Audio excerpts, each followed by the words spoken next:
following is a production of DallasCowboys.com and the Dallas Cowboys Football Club. How about them Cowboys?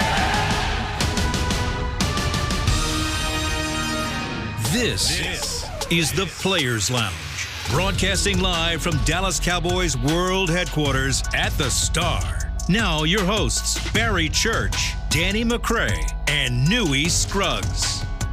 All right, Friday, 1 hour of fun. Minus Barry Church.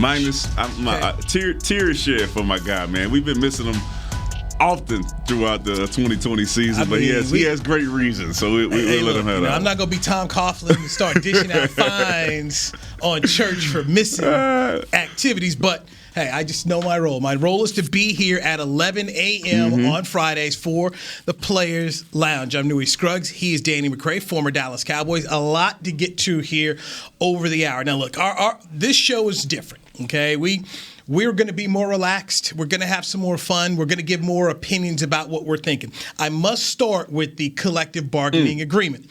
And fans really need to understand this is where the NFL owners and the players get together to say, this is the contract in which we will have our working conditions and we will run the league. So the owners have approved it. The owners have gotten together and said, okay, this is the deal we will accept. So today, the NFL Players Association is supposed to get in there, dive into it, and go to the membership and ask them what it is they want. Byron Jones represents the Dallas Cowboys. So, Danny, as a former player and having gone through this before, give our Cowboy fans a sense of what happens. What does Byron do? His alternates, Joe Looney. How are they meeting with the Cowboys players, and how do they break down? Because it's a lot to get into. Right. How do they break it down?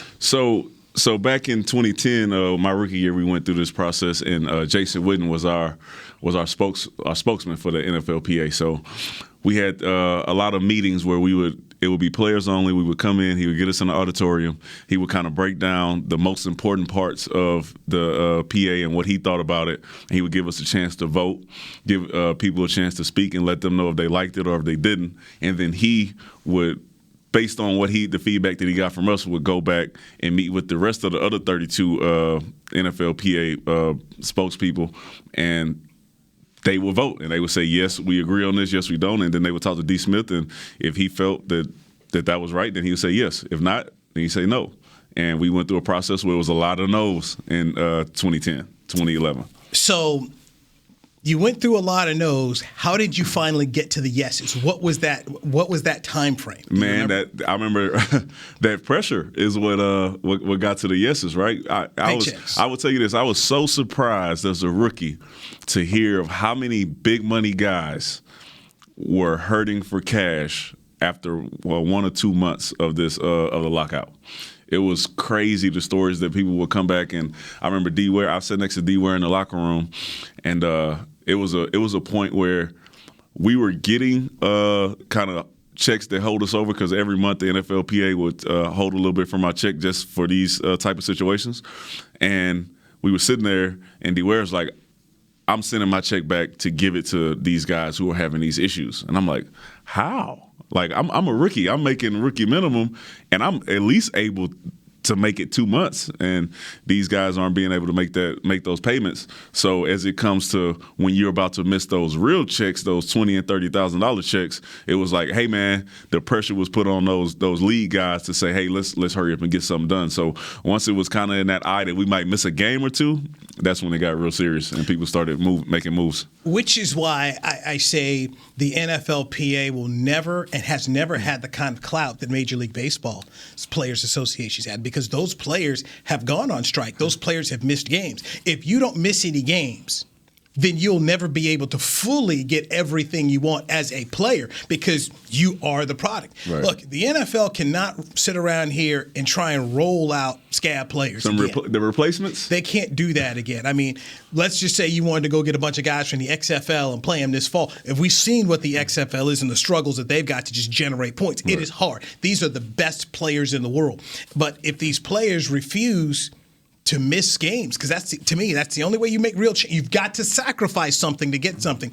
And the NFL players have been unwilling to do that in the past, which is why the owners continually don't have to hand out guaranteed contracts. That's one thing I've always just wondered about from the outside is, hey, if I'm a player, what's one thing I really want? I want to see what baseball players and basketball players get, which is a guaranteed contract. Think about Kristaps Porzingis of the Mavericks. $158 million guaranteed. Money. And think about this, Danny.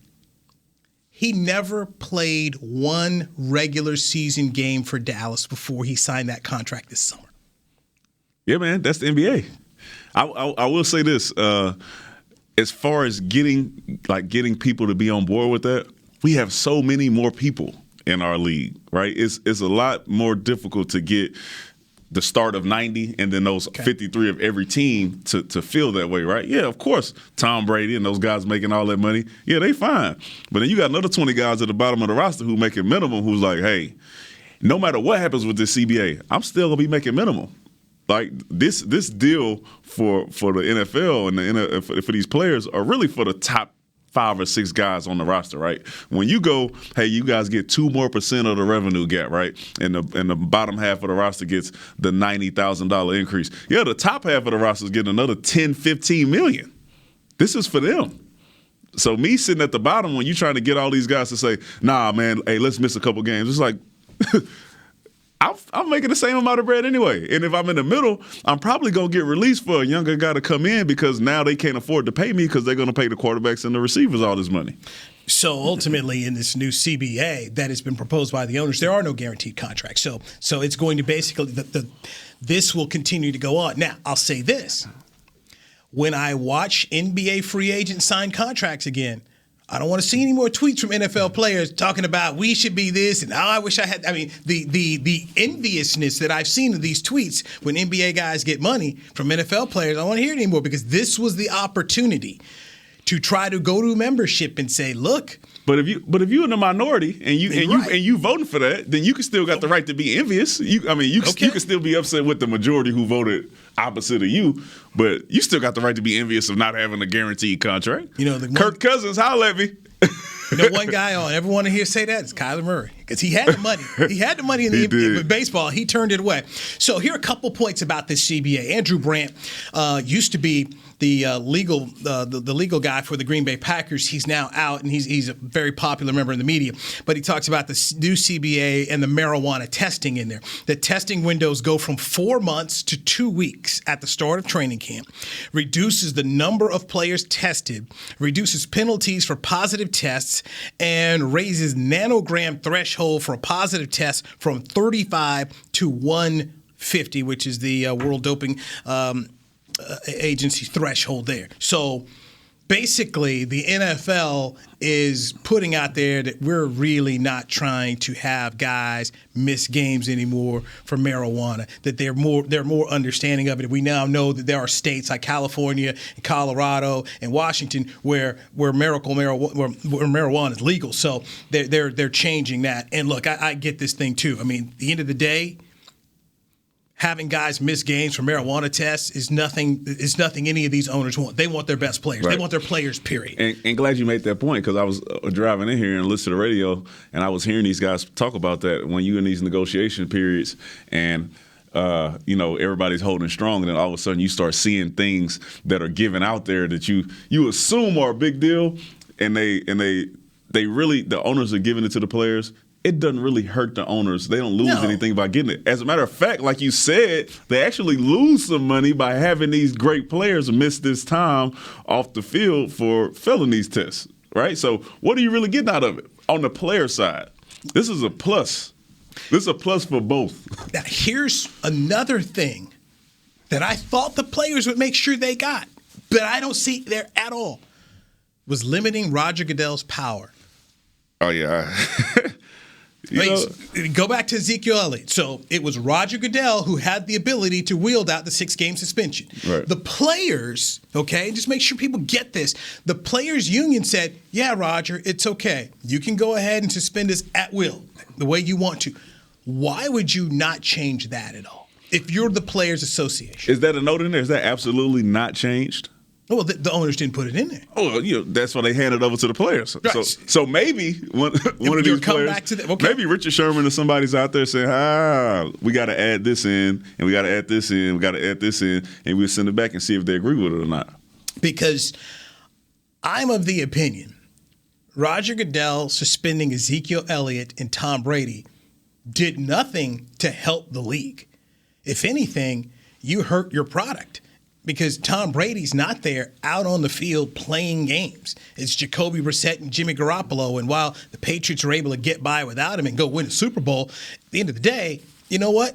I know as a fan, I want to see Tom Brady. You're paying to see Tom Brady play, especially when he comes to your town. Right. I know. I mean, there are two teams right now in the NFL. When they come to your town, you're selling the stadium out. It's the Cowboys and the Patriots. People want to see Tom Brady play. And then when Ezekiel Elliott was suspended, who was that hurting? Oh, goodness. That was hurting your league. That was hurting because at the end of the day, we know what Cowboy ratings are. All right? When you start looking at the networks for Fox, CBS, ESPN, and NBC, you go look at what's their highest rated game. It's a Cowboy game versus someone else. Mm-hmm. The Cowboys equal ratings. You take away Ezekiel Elliott, you're hurting yourself. And then what are now people talking about? They're talking about what was going on with Elliott and his situation and what was going on with Tom Brady, which doesn't make the league look good. Right. So I think if I'm the Players Association, I go back there and I just say, look, Roger Goodell cannot have unlimited power to just sit us down any way he wants. He cannot be the judge, jury, and execution. So what is the alternative to that? Is it a vote between 3 or 4 people that he has to go talk to somebody else first? Like, what is he has to talk to Troy Vincent and then Troy to go to Vincent? arbitrate? Yeah, like what is? First off, I would think an independent arbitrator is what's needed. That's what I would want if I'm a player. So if we're going. First off, you go back and you say, no, he can't do it. So if the owners push back on that, then what would plan B to be? I would tell D. Smith, hey, look, let's figure out some way that if Roger Goodell wants to say, I'm going to suspend Tom Brady 4 games for Deflategate, then we need to go to an arbitrator and we need to put both sides out there. You present your case, we'll present our case, and then let the arbitrator decide whether or not this can be held up. But I just don't think it's right to have one person be able to decide whether or not, because what do we see consistently? We don't see any consistency right. No. with the way that they're sitting here punishing players. And wasn't Myles Garrett supposed to be suspended for? They said indefinitely. Yeah. So they meant the rest of the season. It was basically Roger Goodell's decision. So they suspended him for the rest of the year. Well, they said indefinitely. Basically said you're suspended for the rest of the season and suspended indefinitely. Yeah. Which was, we'll decide when you get to come back. Now, one of the beauties of listening to what's happened with the Houston Astros over Major League Baseball is, and people say, well, why doesn't Rob Manfred just suspend all these guys? Well, the Players Association won't let you do it because they've got an ironclad agreement about the types of punishments that you can and can't do. Right. So basically, Rob Manfred's hands were tied. I'm going to suspend these guys. No, you're not. No, you're not. Because they talked about, all right, they were never given, quote unquote, notice, which meant that Rob Manfred and Major League Baseball needed to give notice to all the players. What they did was tell the Houston Astros management, the general manager. Okay, so Manfred told the general manager, all Major League general managers, and so their job was then to go down and tell the players, hey, you know what? Can't be cheating anymore. It's all written right here. Right. Luhnow never did it. Jeff Luhnow, the GM, never did it. So the Players Association, guess what? So the GM, he said he never went and told them? He did. Is that how they get? Well, the player said it. We never got it. The player said that he also said that he didn't say it. Right, and the Players Association said they were never given notice. Y'all didn't tell us to stop cheating, bro. Bingo. Right. So since you never gave me notice, you can't suspend me. That's how powerful the Players Association is in Major League Baseball that the commissioners say, I can't even mess with these guys. Hey, we need to write that down in a whole bunch of different other scenarios. And that's why I say, until you go out and miss games, until you make a sacrifice as a union, you're not going to be able to get the power and the things that you want. That's why baseball has got what they have. So you've got to be able to do it. And from what you're telling me, there's so many guys and so many people who aren't saving or willing to make the sacrifice that it doesn't happen. Oh yeah, which is why you don't have the guaranteed There's contract. a lot of guys who do not. They do not. You make a very significant amount of money each week, right, during the season. Imagine missing a month of that. Even the person making minimum is losing almost $120,000-$130,000. All right, in that month. Let me throw this out here. Just got this from our producer. Our player discipline for off-field violations would be heard by a neutral arbitrator, but appeals would go to the commissioner, and the league would still conduct its own investigations into such matters. So when you say appeals would go to the commissioner, it still means, guess what? Well, you got some of it. You got the first part of it, but independent arbitrator. Yeah, I just would want as little possible going to the commissioner based on what we've seen. So what I'm saying, so it would go to the arbitrator. The arbitrator would make the decision, and then if you want to appeal that decision, it would go to Roger Goodell. Mm-hmm. So essentially, the arbitrator's made the decision anyway. So Roger's gonna say yes, I accept the appeal or not. So at least you got him out of the first one. All right. So that's good. That's better than what we've seen there. All right. There is something in this CBA that the owners have accepted, that if you're a Dallas Cowboy fan, you should be very, very worried about trying to keep a couple of free agents next month. All know Cowboys want. We'll dive into that next right here on the Players Lounge.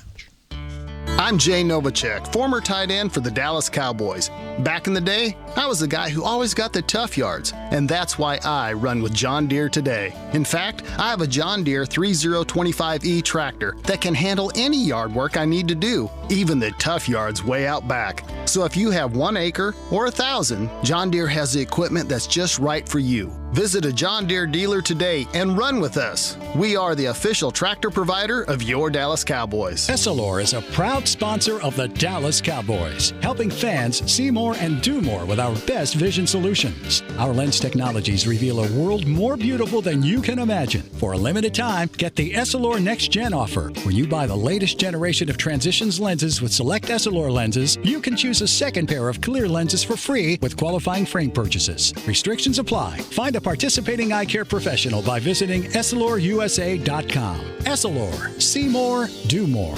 Want to use what the pros use? How about the official men's skincare brand of the Dallas Cowboys, Jack Black? Right now, you can get the Jack Black Starter, a curated collection of Cowboys locker room favorites for just $10 with free shipping. The starter includes 4 Jack Black skincare favorites, plus a full-sized intense therapy lip balm. Go to getjackblack.com/Cowboys and use the code word TEAMJB. That's getjackblack.com/Cowboys. The Jack Black Starter, $10, free shipping. Your new apartment's big. Such a great deal. It's okay. Just okay? What's not to?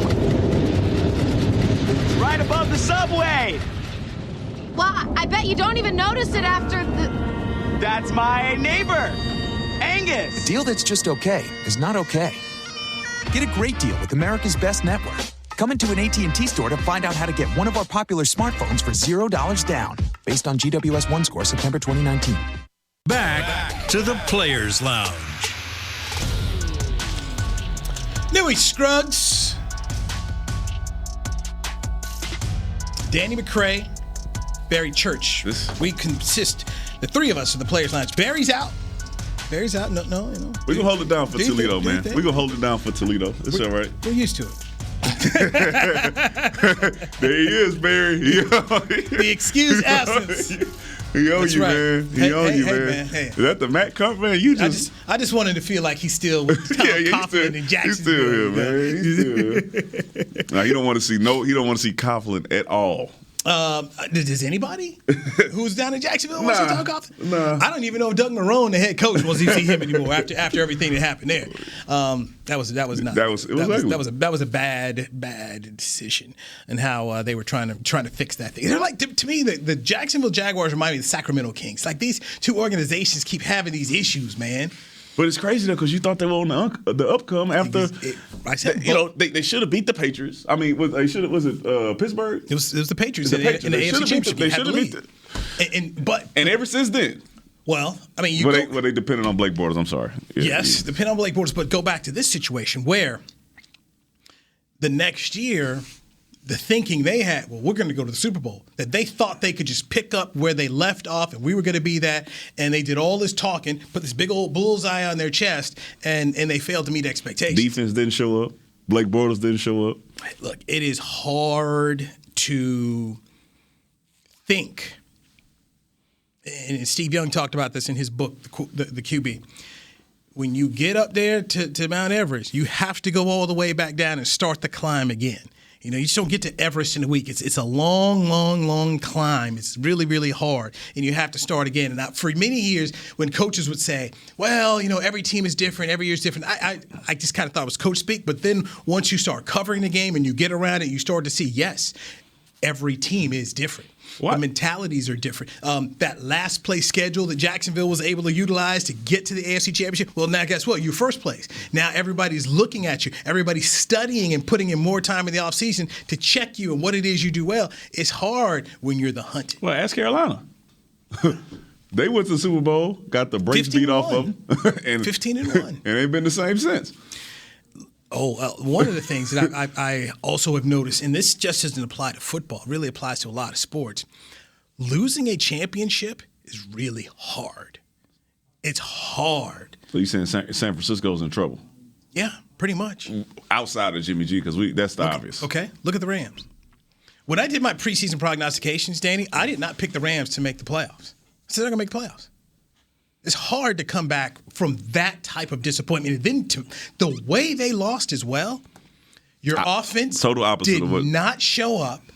Jared Goff misses that touchdown that's wide open. I want to say it was Cooks that he missed. That right there, that was essentially the ball game. He needed to make that throw if they were going to win that game. It's kind of like that Philly special that they ran against New England in the Super Bowl. Yeah. You make that play, then the belief factor and everything else you needed was there. The Rams didn't get it. It's just hard. It's hard because now everybody's also ready for you. They're studying what it is you do. Then we saw Todd Gurley was not the same guy. So it's just hard to lose like that and go back again. Speaking of that Philly special, didn't Tom Brady try to run that same play?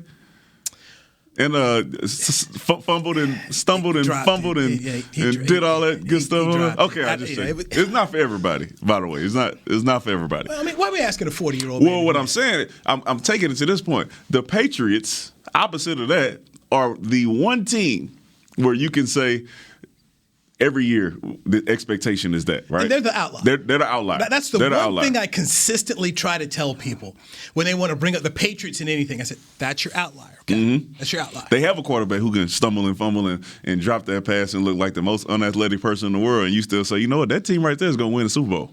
Let that be Dak. Let that be Aaron Rodgers or somebody going out there. You like, oh man, we in trouble. This how our game started. We in trouble. There's outliers that sometimes fans just don't appreciate. San Antonio Spurs, that's an outlier. Well, let's do what the Spurs do. Nah, not quite. Yeah, that's an outlier. That's why when we look at certain companies and certain teams, they are put them over here because they're just that. How many times have we seen people try to go and get folks from the New England Patriots and implement what they're doing, and they're failing? Can we look at the Detroit Lions right now? But you're not. That's what I'm saying. You're just because you got we had the same issue with a coach here, who you get somebody else's scheme, not your own, and you don't see it the same way they see it. Right. And then you're not able to put the same type of players in that position to where it creates success. But you do have the scheme. I think that Patricia, he knows exactly what the Patriots do inside the organization and how to coach coaches and the expectations and how they run practice and all that stuff. But he doesn't see it the same way Belichick sees it. The Lions don't see it the same way as Kraft sees it. It's not the same just because you go get that guy. Rick Gosselin, Hall of Fame pro football writer, said it to me best. You don't have Belichick. It's the whole thing. It's Belichick. That's the whole kit and caboodle. It's him, not what he does. It's how he does it and when he does it and how he thinks about it. You know what I'm saying? Getting it done. You can't just write it on paper and then you read the book of how to do this for dummies and then you think you're going to go out there and be able to do it. It's his. I'll give you another example of that. And just look over at college basketball. All these Coach K assistants. Woj, Wojciechowski up at Marquette, Chris Collins over at Northwestern, Jeff Capel over at Pitt now, and Jeff was over there at Oklahoma. They're not him. Mike Bright, Notre Dame, does a good job, but they're not Coach K. And so many people think that, well, I hire from this tree, I'm going to get this guy here. Most of the time, if you don't have the real McCoy, you're just going to get a counterfeit. And the counterfeits real, are a lot of times. Because sometimes they put that mark on there and they find out that it's counterfeit, and then all of a sudden you're done. They hold it up to the light. Did you ever see that special? I told you it was a really good special about backup singers. I think it's called 2 Feet from Stardom or 5 Feet from Stardom. Mm-hmm. Well, it's a whole series about people who are backup singers who try to therefore become leads. And how hard it really is that, hey, some people are just fantastic backup singers. For instance, Luther Vandross was a backup singer for David Bowie. Okay? We all know Luther Vandross, one of the great R&B singers of all time. May he rest in peace. It's hard to make that type of transition. Sheryl Crow was a backup singer. I want to say she was a backup singer for Michael Jackson. Richard Marx was a backup singer for Lionel Richie. But it's just really hard to go from being this backup person to lead dog. Most people don't do it. And it's the same way for a lot of coaches. We see a lot of assistants who get jobs who just can't do it. And that was really so much of what we've seen on the Belichick tree. These guys have tried to jump here and they could not do it. It's a hard thing to do, man. Quick 30-second off topic. All right. We talking about singers. Yeah. All right, because we hadn't got a chance to touch on the All-Star game. All right, so we had Fergie last year doing the national anthem, and this year we had good old Shaka Khan go out there and do her own rendition of the national anthem. And I really want to get your thoughts on what is going on. Are they doing this on purpose? Okay. Or is the NBA booking these people on purpose? Are they telling them to do something special and outlandish here? Because it seems like this is the only sport where this is happening in. Like the Cowboys, we got the saxophone player. He's good. He's good at what he does, and we continue to keep him. Trumpet. This is the trumpet. This is continuous with the NBA. Okay. Here's my opinion. The NBA is always going to be a little more lax about what they do. They're going to do things just a little bit differently because it's the NBA. And that's one reason why they've become very popular. Everyone is chasing Marvin Gaye. And when Marvin Gaye sang the national anthem at the Fabulous Forum, you're a little young for that. I definitely am. But check it out on YouTube. This is, in my opinion, the standard of I'm going to do my own rendition and you're all going to love it. And Marvin Gaye is just truly one of the greatest soul singers I've ever heard. Marvin Gaye, Sam Cooke. I mean, they're just beautiful. Beautiful. I mean, you could take these guys a cappella and it's, oh my gosh, you don't even need any strings or horns or anything because they're that good. People are chasing it. And here's the thing. Once again, we talk about, trying to be the real deal. These people are trying to counterfeit. They're trying to sit there and copy, and they're coming up short. And here's that thing, bro. Short. When you come backwards. When you come up short like that, you come up real short. I used to work in LA. Backwards. What are we doing? I used to work in LA, and I would go to a lot of boxing events at the Forum. I would go to a lot of basketball games, and then I would also go to a lot of minor league games too, be it minor league hockey games and minor league basketball. So I've seen a lot of stuff. What would happen in LA, all these record companies were trying to introduce groups, and so they would send them out there. So Forum Boxing, there would always be now newly signed artist. They would have these who would all come out with their America the Beautiful rendition or their own version of the national. I have truly seen some of the worst national anthems that you could ever imagine. Because in LA, everyone was trying to be this star. Everyone was trying to be this, well, we're going to do it differently. I'll tell you one time, this one group sang the national anthem for Shaquille O'Neal's Shaqtacular. It was this event that Shaq would bring in some inner city kids over to Universal Studios, and he would have kind of like his Olympic Games thing. It was called Shaqtacular. So these guys come out there, and this one dude's got this curly hair. Another guy, these 5 white kids, and this one guy's got these twisties in his hair. They sing the national. They don't do it. They just do a regular rendition. Right. I just look at this and say, these guys are terrible, man. And I was. They were terrible at their normal. I just looked at them. Looked at them. I was like, man, look at these guys, man. Because at this point in time, Danny, I'm saying I keep seeing these right. new artists that people bring in. I'm like, man, Shaq, who'd you bring in here? And I was talking to this lady who worked for this show, Loveline, with Dr. Drew Pinsky. I looked at her, I said, these dudes will never make it. The name of those 5 dudes, NSYNC. How wrong were you? NSYNC. How wrong were you? Yeah, very wrong. See? Very wrong. But they actually sounded good. You just judged them by how they looked and like, your past experience and all that. Yeah. Well, I said, this is a rip-off Backstreet Boys right here, which they were, but they ended up being better. But that was L.A. Right. Everybody's coming up with everything different. So you get the Fergies, you get the Shaka Khans, because I'm gonna do something different because I want to be remembered like Marvin Gaye. But they already got their name. They already who they are. Shaka Khan, she has no need to prove anything to us by singing a different rendition of the national anthem. What are artists? Artists are people that want to take chances and try and do different. That's what a lot of, just telling you. Did she sing that to somebody first? And then they tell them, hey, yeah, that's the one you're going to kill them with right there. Okay, you bring up a very good point because I had a friend of mine in the speaking business named Delatoro McNeil who said, make big mistakes on small stages. So was she singing this at some concerts that she'd been going to and people told her, boy, we really love this? I don't know. A family member told her, hey, it was good. And then they went right back behind her back and was like, ooh, they're going to laugh off the stage. Because she was memed up. I heard on 104 at DD in the morning, they had a little remix of the song. I know, but it's still. Listen, that's what it's, okay, NFL has that. Because was it Demi Lovato this year? Yes. She killed it. Yes. She killed it. So good job. Good job to us. Good job to us. Because that was shaky. No, look, the NBA, their NBA is going to allow you to express yourself a little bit more. So I'm with you. You know, the memes, but still, the thing that made the Fergie stuff so bad was when you see Draymond Green, when they show Draymond Green, he's just licking his lips. That was bad, man. And then they're just trying to hold it all in. Yes. I mean, even when the players are just like, oh, my gosh, what is she doing? Where are we? No, that was bad. That was bad. But I'm just telling you, I've never seen as many bad national anthems as I did during my time in Los Angeles as all these new people came in here. So that's what it is. All right. A tweet that Ian Rappaport of NFL.com put out there, he says, if the players approve this deal, 2 tags turned into just 1. He said, huge news for the Cowboys, Bucks, Titans, and others. Meaning, you can't use a franchise tag on Dak and a transitional tag on Amari Cooper. You're just going to have 1 tag. So if you're Dak Prescott, you and your agent are sitting at home like, hey. Which one of us is getting tagged? That's what. Which one of us is getting tagged? Well, that's easy. Yeah, this should have been easy. I was going to say this should have been easy last year. The quarterback is going to get tagged because who's the one guy you're afraid to lose in free agency? Yeah, most definitely.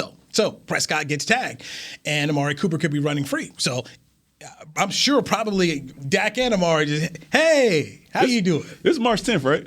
March 10th is when you got to declare the tag. We're right around that. Sounds about right around that. Sounds about right. It's definitely March. Yeah, March 18th is free agency. March 10th. And I know this because I spoke about it yesterday. My birthday is on March 10th. I'll be 21 years old. Good. On March 10th. And also, we'll find out if Dak is getting tagged or not. And to me, if you're a Cowboys fan, you should be worried about Amari Cooper going to the market because Amari Cooper is going to get paid. And fans, this is what I love about fans. Fans want to start getting into who's worth this and what guys deserve. It just takes one team who says, we'll write this check because we want you.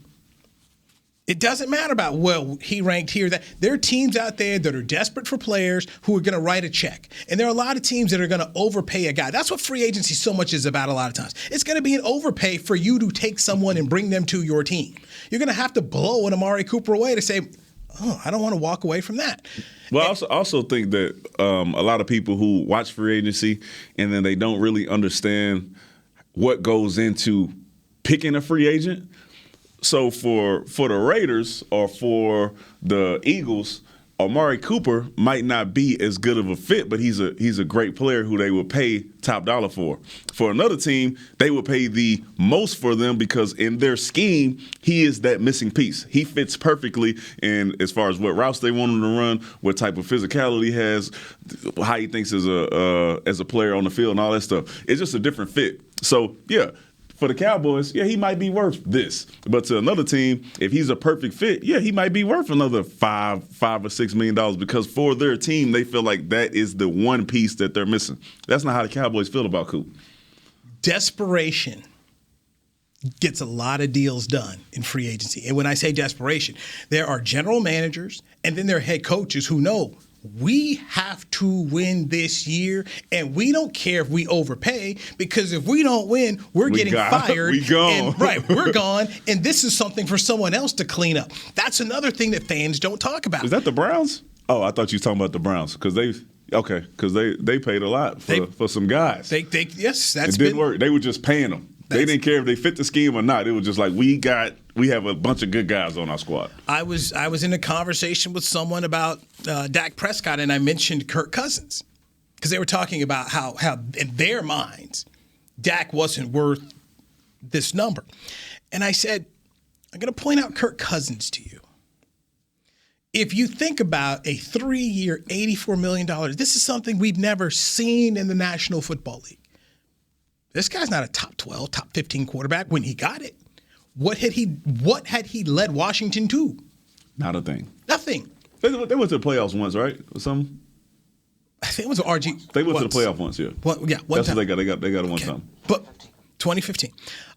But when you look at him overall as a quarterback, is this an 84? Is this guy the answer? No. But Minnesota thought this was an upgrade over Case Keenum.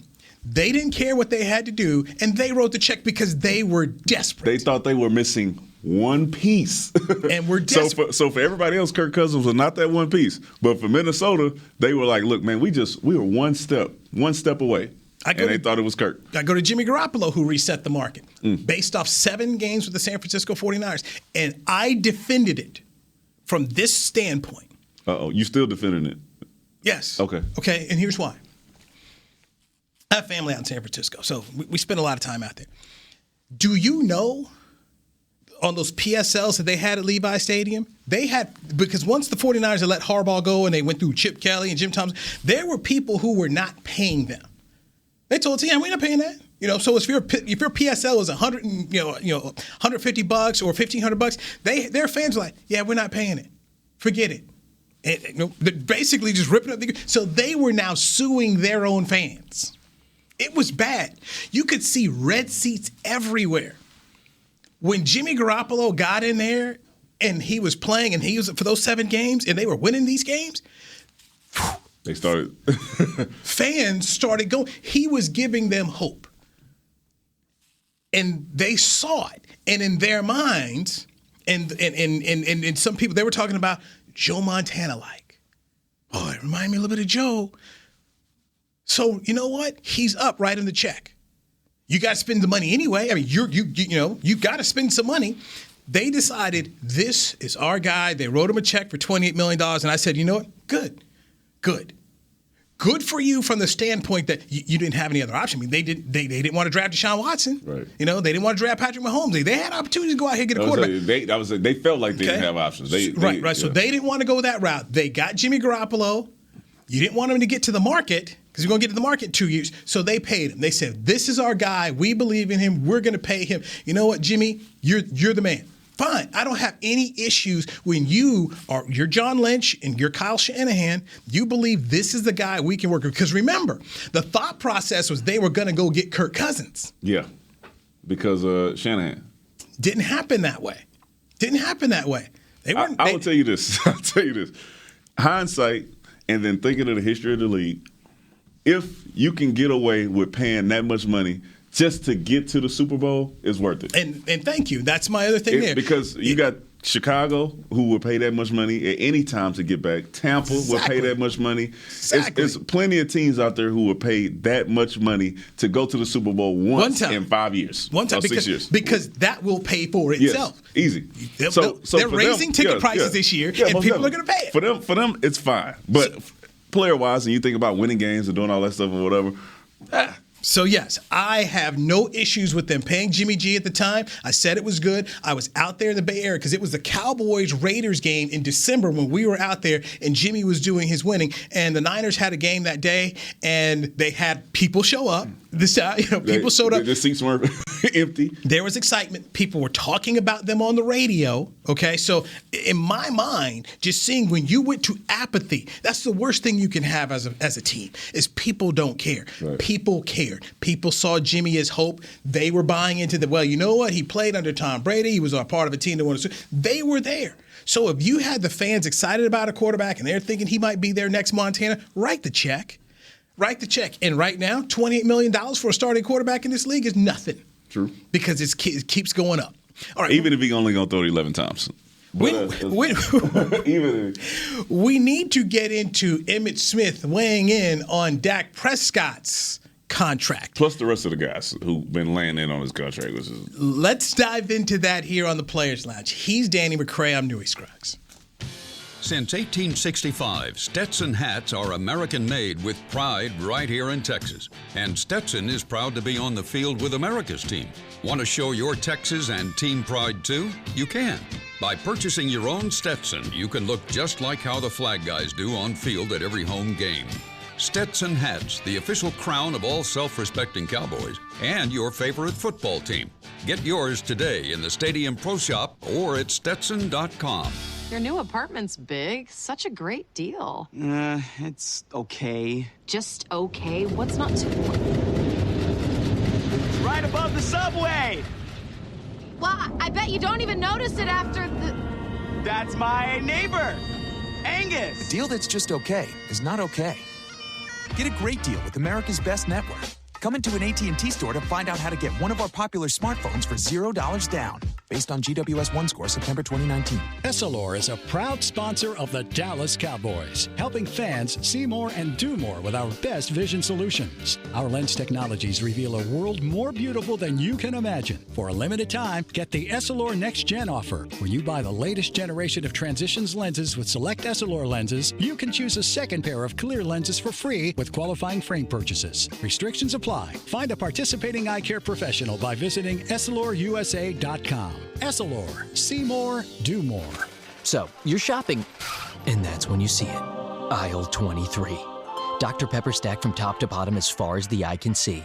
The phrase too good to be true comes to mind, yet there it is. A rich, delicious Dr. Pepper paradise. Wait, did that can of Dr. Pepper just open itself for you? They all are. As if to say, so nice to treat you. And even though it feels weird to talk to a can, you pick one up and say, it's so nice to be treated. Dr. Pepper, so nice to treat you. Back to the Players Lounge. Sounded better. Newy Scruggs. Danny McCray. Oh, go Tigers. Joe Burrow in town. Yeah. This week for the Davey O'Brien Award. Pick it up. Still picking up awards months after the season. Still picking them up. Good for him. Good for him. My Papa, though, still hadn't been delivered, or the reservation has still not been made, by the way. We almost to March. Where you at next week? Huh? Where you at next week? I'm in Papa, though. Where you at? No, I'm just making. Are you in town? I'm in town next week. You good for dinner next week? Yes, I'm good. You let me know what day. Yes. All right. I got this. Okay. I got the spot when I get done with my 6:30. Okay. When I get done with my sportscast. Which one you want to go to? We're gonna meet up in Grapevine. Okay, I'm cool with that. Okay. I can do Grapevine. Yeah, I'll hop on 121. I'll be there. There you go. So we'll meet there at Grapevine because I have to feed you, then go back to work. Yeah, I'm cool. Okay? I'm cool with that, man. Yeah, we're going to get this done this week. You waited 44 minutes to go ahead and get in there. I didn't think about it until we start talking about Joe Burrow, man. I'm just trying to eat, bro. I'm hungry. Good for Joe. Good for Joe. Enjoy Cincinnati, Joe Burrow. Let me just end that whole thing. AJ Green and Ross, I think that they have three good players. AJ Green be healthy. He got a quarterback. I think that'd be just fine. Is AJ a free agent? I think that he will be just. First of all, is he healthy? AJ's a free agent. Is he healthy? He's gone. He ain't going nowhere. Gone. He ain't going nowhere. No, I can see AJ Green at what? Philadelphia. Alshon out. Have them both. Have them both. You need two. Because Alshon ain't been healthy for 2 years. He missed half the season. You could have. I can see him in Philadelphia. So you saying Joe Burrow going to Cincinnati with no receivers? It's a good receiver draft. Justin Jefferson. It's a good receiver draft. Draft is on LSU, guys. But Joe Burrow is going to be a Cincinnati Bengal. Period. So that's fine. They'll fix that. And Dak Prescott will be a member of the Dallas Cowboys, and he will have a new contract. Mm-hmm. He will have a new contract now. Not a franchise, a new contract. Because I don't consider those the same. Okay. I mean, you got to sign it, so it is essentially a contract, but a long-term deal. Yes. Okay. So you put me down here on February 21st on the Players Lounge, DallasCowboys.com. Mm-hmm. Dak Prescott will have a long-term deal, and he will be playing for the team this fall. Will he miss any OTAs or minicamp? Will he miss any of that time due to this? No. So they're gonna get this done, or is he just? Are he gonna show up? Or he's gonna show up? They're gonna get it done. They're gonna get it done. They will get it done. I think he's gonna get that tag, and I think that he's gonna put that pressure on him and not show up to some of these voluntary events. You got a new head coach who needs to put in his system. He needs the quarterback here. Cooper Rush putting in the system is probably not what Mike McCarthy wants or the 77-year-old owner and Hall of Famer Jerry Jones wants.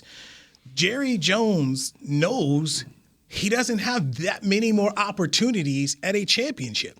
Just as we saw Ezekiel Elliott get his money, he waited. Dak Prescott is going to get paid. Now, Emmitt Smith, Hall of Fame running back for the Cowboys, decided to come out on a podcast and say that Dak Prescott should take $7 million less. When he talked about it, it was, you look at, you should take $28 million. So he's talking about $7 million less. Now, that is Jimmy Garoppolo money. Jimmy Garoppolo made 28. And when Jimmy made it, he set the market off 7 games played. This is crazy. Set the market at 28. Emmitt is saying that Dak Prescott should play for Jimmy G money, not Carson Wentz money, not Jared Goff money, his contemporaries. But go play for that, bro. Our show is on Friday, which is difficult. So I kind of get a chance to have to listen to everybody take some sayings that we usually would have said or that we actually do say in the locker room, and I will say that I did hear Shannon Sharp say this, but this is exactly what it is. Stop pocket watching. Are you serious? Stop counting this man money. You're not even playing. You're not here. It has nothing to do with you. Let this man take care of business how he want to take care of business and make his money, just like you did. The hypocrisy is unbelievable. That has stood out to me. It stood out to many fans. Danny, I was covering the team when Emmitt played and that went down. I was there at the training camp at St. Edwards in Austin, Texas, because I was working there when Emmitt missed the 2 games. I covered one of the games that he missed and then covered the first game that he got back. So I remember it, and I remembered all the scuttlebutt because at the time they were the defending Super Bowl champions. They ended up losing one of those games to the Buffalo Bills. They go 0-2, and everyone says, we've never seen a Super Bowl champion start the season off at 0-2. Charles Haley's so mad, he throws his helmet where Jerry Jones is standing in the locker room, misses Jerry, and it stayed. I mean, the helmet, it stayed in the wall. They had to go patch the wall up. This thing was at DEFCON 5. And guess who got exactly what he wanted? It was Emmitt Smith. Was it 100,000 over the highest paid running back or something like that? He got paid more. He got than more everybody than Barry else. He wanted more than Barry Sanders. Yeah. That's what he was trying to get that. And so he got, and can I say this? Deserved his money, okay? I had no issues with Emmitt getting what he wanted. I just found it very interesting, and you tell me if I'm wrong. I don't remember when Emmitt told Ezekiel Elliott to save some money so they could sign Amari Cooper. And I don't remember hearing any stories about anybody on his team telling him to take less money so he can come back and win a Super Bowl. I'm sure they were in there saying, hey, man, do what you got to do. We need you back, but you need to make sure that you get your bread. Nobody was in his ear telling him to take less money, or he was saying, forget y'all, I'm going to make it. I have been very frustrated by the social media comments that people are trying to say, you can't pay Dak all that money and go win. There's not going to be anyone to put around Dak. I didn't hear that said about Matt Ryan. I didn't hear that said about Jimmy Garoppolo. I didn't hear that said about Carson Wentz or Jared Goff. We paid Tony $100 million, and then we paid Tyron $100 million. What are we talking about here? It's like we ain't been dishing out the bread. Like everybody said, it is not Dak's job to figure out how to get the pieces around him. All right? It's not his job to do that. And don't bring in the outlier of Tom Brady, because once again, now he looking back and saying, nah, not no more. So come on, man. You can't. That's just This fallacy that somehow that if the Cowboys pay Dak Prescott, there's nothing. That nobody else is on the squad. Meanwhile, Ezekiel Elliott got his $15 million per. Nobody cares. I find it amazing, and go back to what I used to say when I did NBC Sports Radio on a national show. It's amazing on who we choose to forgive and who we choose to condemn. Jared Goff is making a lot of money and I've got no problem with Jared Goff making a lot of money. But is Jared Goff, did he leave some money to pay Aaron Donald? Because remember, Aaron Donald wasn't paid at the time. They're still trying to get stuff done. He got every piece of money that he wanted out of that deal. There you go. Did Carson Wentz leave any money in Philadelphia? Guess what? They're going to figure it out. It's not his job. He's not the GM. He's not on the books. Did Drew Brees ever try to save any dollars in New Orleans for anybody? No. Man, the only person that has done that is Tom Brady, the outlier. So go back. Who also has a very rich wife. Yes. So not really hurting for cash, which I don't want to count their pocket like that, but I got to figure out some type of reason for him to say, I leave this much money on the table just for somebody else because I'm good. Everybody not like that. The Saints are one of those teams that's always got cap issues that are right there with the cap. Drew Brees gives no discounts. Guess what? He signed, and you know what? They had room to sign Michael Thomas, didn't they? Your job is to try to figure out how you do this. We signed Jalen. We did all this before we signed Dak. Now, here's something else, and I go back to this in the 80s that I saw working, before the salary cap was even there. But the 49ers were trying to still watch spending under Eddie DeBartolo. They won so much, people decided they would take less money to win. My friend Toy Cook, for years, played for the Saints, ended up going out to San Francisco, took less money because he wanted to be a part of a team that won a championship and he got a Super Bowl ring out of it. What have we seen consistently with the Patriots? That they're getting people like Chris Long and Darrelle Revis to take less market value because they're winning. If the Cowboys get to the point in time where they're winning Super Bowls, you're going to have people who decide, I will come and play less for you. The great teams have that. The Spurs, we see that happen. How about Boogie Cousins going to Golden State last year, making $2 million, making minimum because he wanted to be a part of it. So that's one reason and one way the Cowboys can be good in terms of trying to get guys to come and play at a lesser value.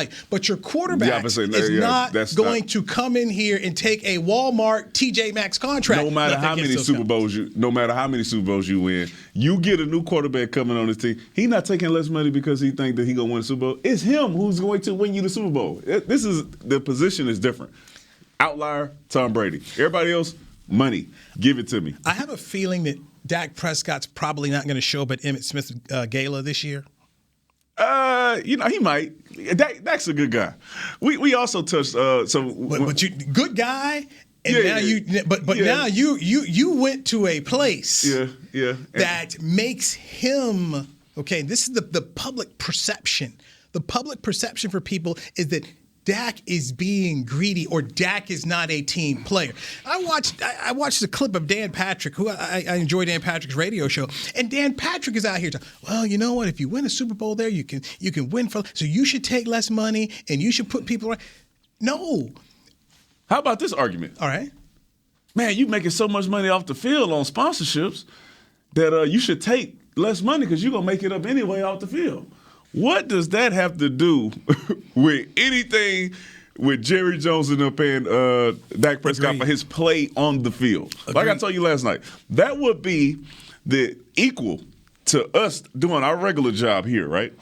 And our bosses we are on salary. They paying us some money. And we decide 9, 10 o'clock at night, we're going to go drive Uber to make some extra cash. We get back in work the next day, and the boss says, you know what? Since you have enough time to go drive Uber at 9 or 10 o'clock, we just going to pay you less, and it'll still even out to what you was making originally anyway. That is crazy. Or the other thing that I've seen people beat up guys for. Oh, he's so busy out here doing these endorsements and doing this other stuff that he's not concentrating on football. I mean, how many times did people beat up Tony Romo and say, oh, he's golfing, he's out here doing this thing, he doesn't care about football. So it's interesting of this gift and the curse, and you want to say that.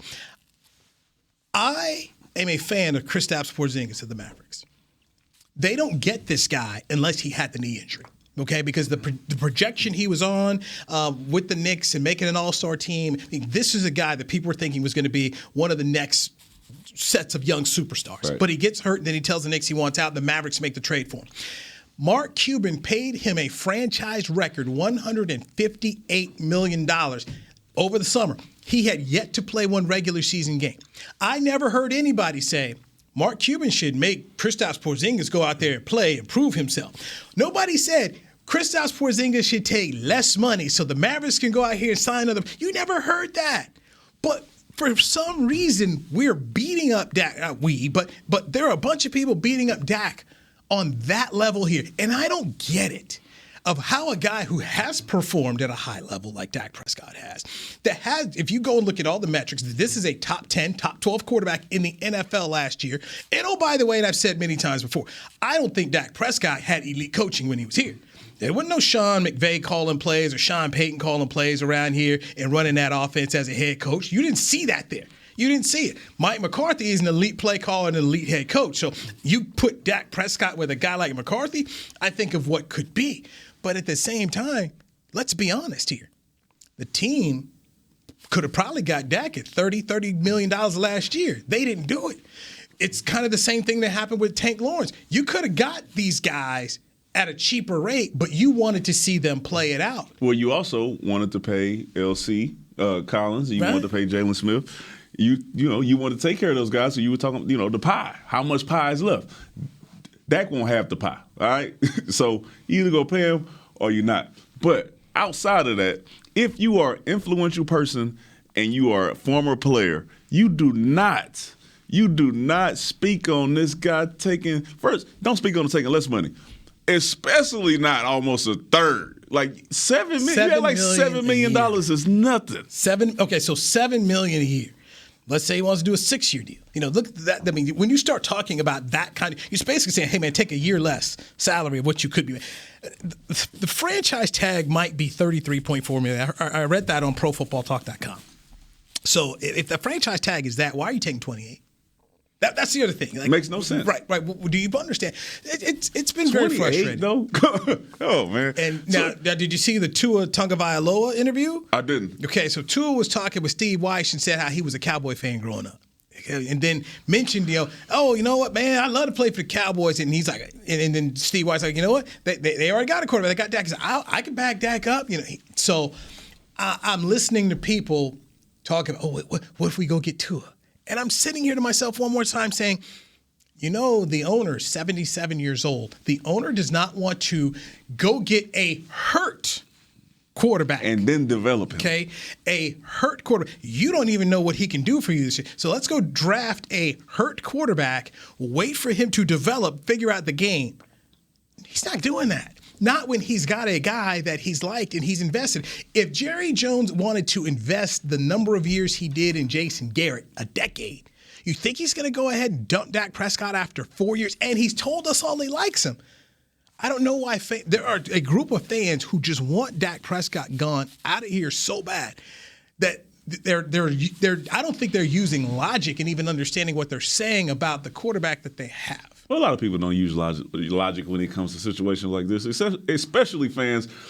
And you just got to take it with a grain of salt sometimes, because sometimes people just don't understand the game the way that you do, or understand the way that the front office works like you do, because you've been around it. They don't. So they see what they see on Twitter. They see what they see on Instagram. They see what they hear on First Take and all this other stuff. And it's just snippets. They don't really understand. And you can't be mad at them for that, because that's not their job. All right. So, Danny, here's the thing. The consistent person who's telling that Dak's not worth this and get rid of Dak is the same fan who tells and says to me on social media, we need to bring Dez back. I just told you, I said Dez look good over there, Baylor Scott and White. It's no pads or nothing, but as far as him working out and looking quick and fast enough to play the game, I think he looks good. One thing I got to ask you, Newy, before we get off here, because I got to keep my LSU on, right? You know who we got as offensive coordinator, right? Scott Linehan. I want to ask you, are we okay? I asked Brian Broaddus this, and Brian Broaddus says he's fine because he won't be calling plays, that he's an analyst. Since you were talking about Dez, I just want you to know this is happening in Fort Worth today. See who Dez Bryant is catching passes from? With Mahomes, okay. My homeboy. So you say get rid of Sammy Watkins and let Dez get on there. Wow, he looked good. I'm gonna just call it like it is. I don't know.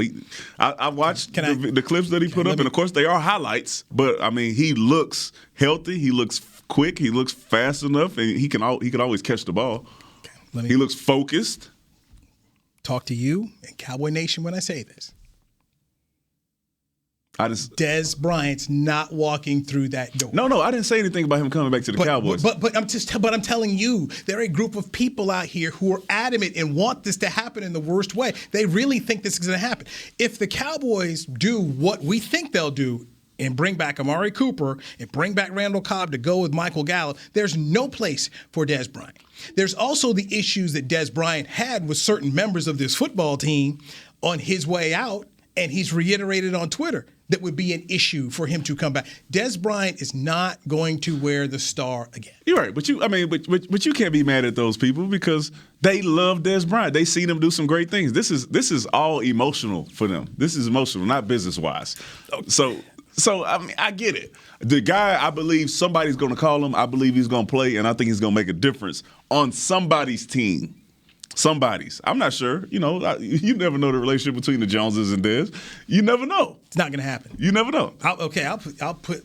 No. I just want my Papa those first. You can't make another bet until you pay your last bet. I'm paying your bet. Okay. I'm paying your bet. Yeah. And then that's done. We'll make another bet. This is a new bet. Yeah. Okay. So that bet is there. Okay. That's non-negotiable. It's done. Okay. You won that bet. It will be paid. I'm not doing a double or nothing. Gotcha. But what did you just say about Dez? So we can bet one more time. He gonna play on somebody's team. This year? Yes, 2020. Full season? No. See, he's going to play on someone's team in 2020. He's going to get a shot, and I think he's going to shine. I give that. I don't know how it's going to play out if he's in training camp and doing all that stuff. I don't know, but he'll be on somebody's squad. Is that a bet you willing to make? We can go to Papacitos this time because I like Mexican too. All the papas. Give me all the papas. Give me all the papas. Man. I think you are. I think you're correct there. I think you're correct. No, I wouldn't make that. You don't want to be 0-2 against me. I think because all somebody's got to do is sign him in camp and bring him in, and then he's on a team. Well, I got the shine part. I said I think he's going to shine as well. He's going to shine in the role that he's given. I'm not going to debate you on that. All right, cool. I'm not going to debate you on that. My big thing is, I have to stand by, is he's not playing here anymore.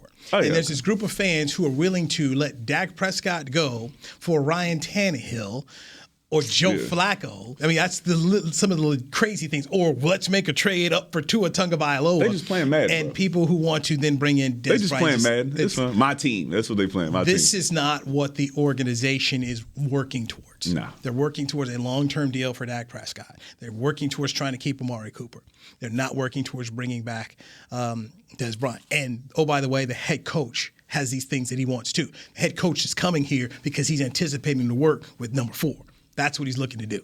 Listen, we'll see. We got. It's gonna be a crazy month of March. Yes, it is. It's gonna be a crazy month of March. Yes. The Cowboys have a lot of work to do.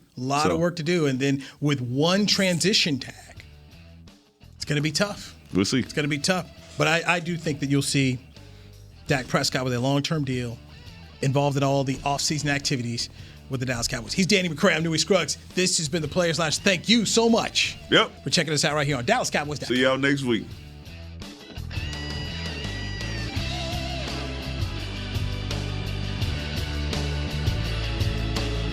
This has been a production of DallasCowboys.com and the Dallas Cowboys Football Club. How about this, Cowboys? Yeah!